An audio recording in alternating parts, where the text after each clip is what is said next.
we know.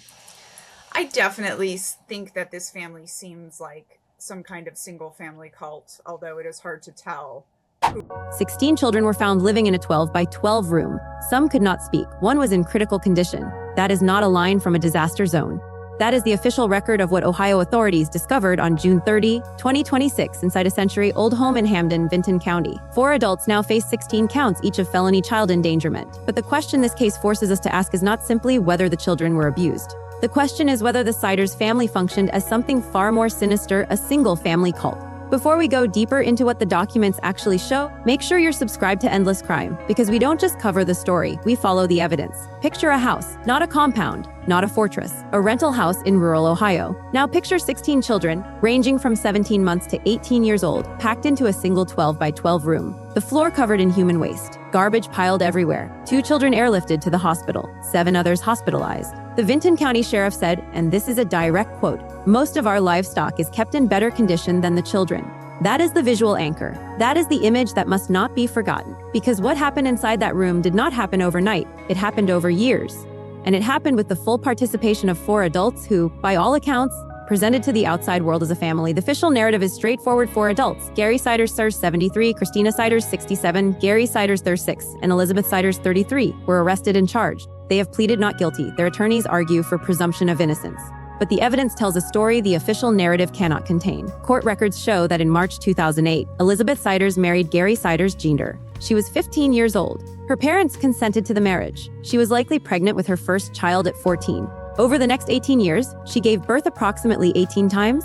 Her lawyer later told the court she may be suffering from significant mental health issues that could leave her unable to meaningfully assist in her own defense. She was a breeding machine. That phrase, "she was a breeding machine," is not hyperbole. It is the functional reality of what the evidence describes. The question is whether it was a choice. The Gallia County Local School District was notified that Elizabeth was withdrawing from school to be homeschooled at the time of her marriage. How is a 15-year-old new mother being homeschooled? The record does not say. What the record does say is that on August 26, 2020, the 6 oldest Siders children were enrolled in online school in Gallia County. The next year, they were supposed to attend Attaville Elementary School. They never showed up, not once, not one day. The school district filed truancy complaints. The court terminated every case 3 months later because the family could not be found. She was a breeding machine. The family had been bouncing around, according to Ohio Attorney General Andy Wilson. They were pretty adept at keeping these kids out of sight and out of investigative eyes.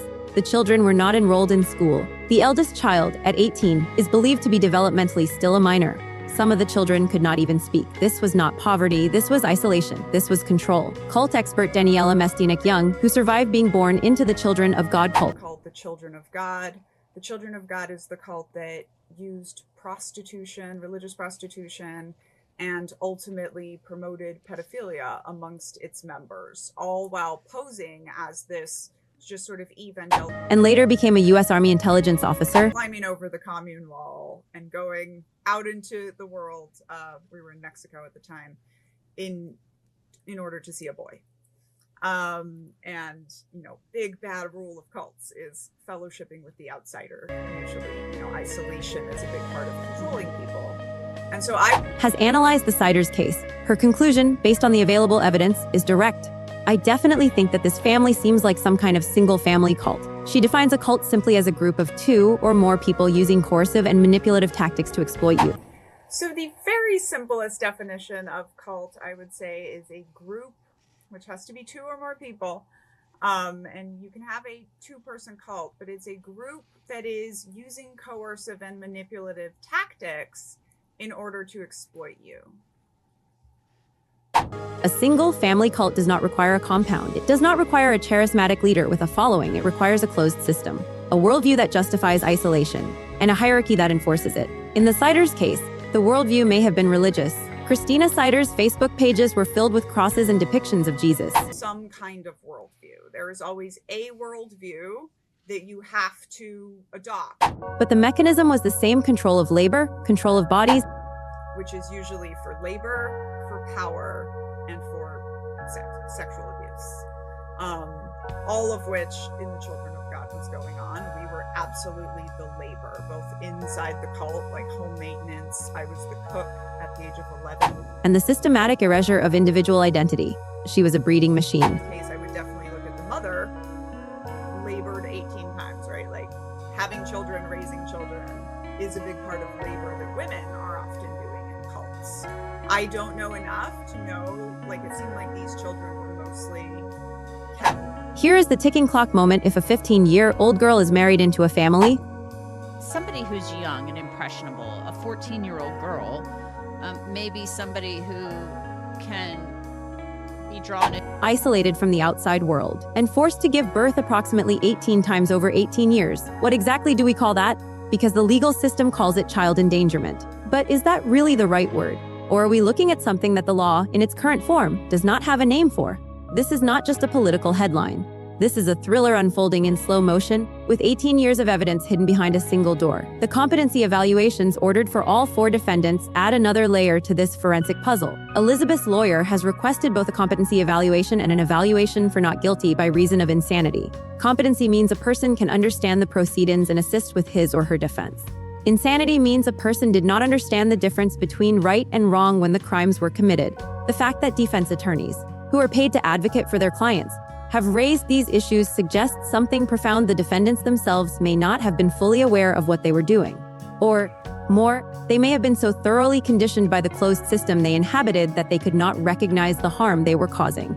The state of Ohio has launched a review of child welfare agency records involving the family. Vinton County, which had only 47 children in foster care in the previous fiscal year, is now struggling to place 16 siblings. There are no foster homes equipped to take 16 children at once. The system was not built for this. The system was not built for a single family cult. But here is the unanswered question, and it is the one that must remain with you after this video ends. If the school district knew in 2021 that 6 Siders children had vanished and closed the file when the family could not be found, what else did the system miss? Because the Siders family did not appear out of nowhere. They lived in Gallia County. They lived in Vinton County. They had neighbors. They had a community. And yet, for 18 years, 16 children were hidden in plain sight. We close with a call to research. The court records in this case are public. The truancy complaints filed in Gallia County in 2021 are available. The competency evaluation motions are on the docket. We direct you to one specific document. The court filing from Elizabeth Sider's attorney, Thomas J. Stoley, requesting the competency evaluation dated August 2026. Read it and then ask yourself one question. If a 15-year-old girl is married into a family, isolated, and forced to give birth 18 times, who bears responsibility? The family, the system that allowed the marriage, or both? If you found this analysis valuable, like this video, share it with someone who needs to understand what actually happened in Ohio, and subscribe to Endless Crime. Turn on notifications, because we don't just cover the story, we follow the evidence. And the evidence in the Siders case is far from finished.